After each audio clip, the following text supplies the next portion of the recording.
Hey Tom. Hey Ben, how you doing? It's I'm doing Jared from great. You Bennington, called the PA. Benjamin Dixon Show, not the Tom. It sounded like you're going to say Tom, like Tom Hartman. But how's it going, Jared? I, I do call Tom Hartman's show a lot, so it is sort of a common mistake I do. No But problem. anyway, I want to talk about the whole Michael Flynn thing. Yep. Um, it feels like this. Whenever Russia's brought up, I think Michael Brooks sums it up best with this tweet. The Russian conversation seems to make everybody across the political spectrum very stupid. And I want to get your take on that. Do you agree with that? Actually, you know what? Give it to me one more time so I can make sure I'm answering the right question. Go for it. This is Michael Brooks' tweet. The Russian conversation seems to make everybody across the political spectrum very stupid. Yeah, I can agree. I wanted to make sure I heard you right the first time, but I wanted to make sure I heard it. Yeah, I totally agree. I think everyone has, but not just Russia, right? This situation represents a flip on a partisanship flip. You know, everybody is on the opposite side of where they were last month, just like 4 months ago, and it's primarily because of Donald Trump's position toward and attitude towards Russia. So it's caused everyone to almost flip on their head of what they previously believed.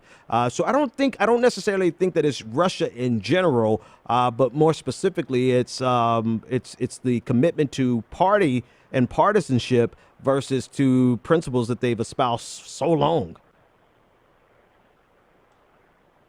Yeah, I agree.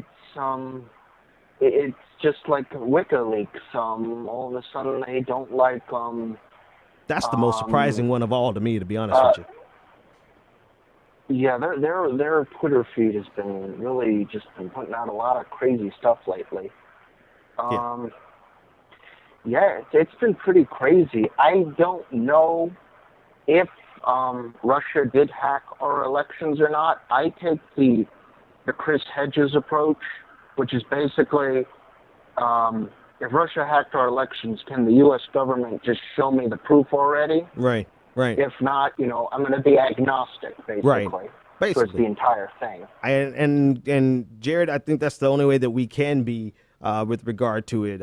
Thanks so much for the call, man. I want to clear up the lines and yep, calls are coming in. But to that point, I want to speak to that point specifically. Like, I do not believe that Russia rigged our elections, right? Because rigged implies that they had a desired outcome and they got the desired outcome, right? And that they actively got involved in the voting machines. I don't believe that I don't think there has been any accusation.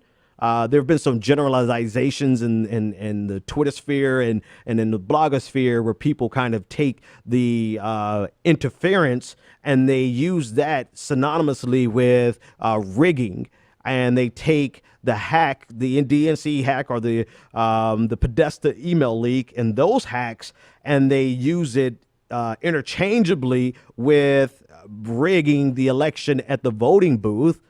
Right? You have people who are being deceitful like that in a very large scale fashion. But I do not believe that Russia got involved with a single election machine. Now, I have no reason to not believe that Russia would get involved by hacking.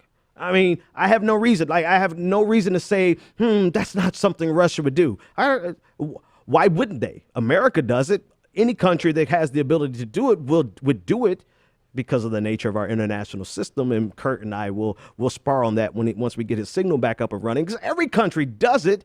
So why would we sit back and almost make it a statement of faith that Russia didn't interfere, which is totally different than rigging, right? So I'm with you, Jared. I'm absolutely with you. I'm agnostic about it until they show me evidence, because of our propensity as a nation to get into a conflict without evidence or with fake evidence. And when I say without evidence, I want for them to show us evidence. Rather, I want a third party to verify the information, the evidence. But until then, I'm completely agnostic. Russia could have interfered. Russia may not have interfered. I don't know. But all I know is that I would like to see some evidence of it.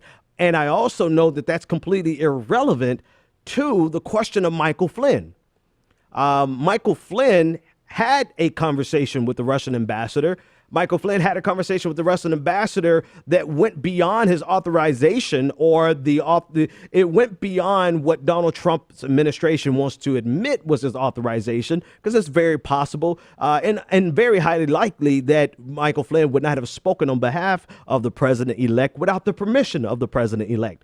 So this is two totally different issues. Michael Flynn, his resignation is completely separate from the Russian hack allegations and interference allegations. Yes, they're common themes. And of course, they're going to use Michael Flynn resigning as evidence of something.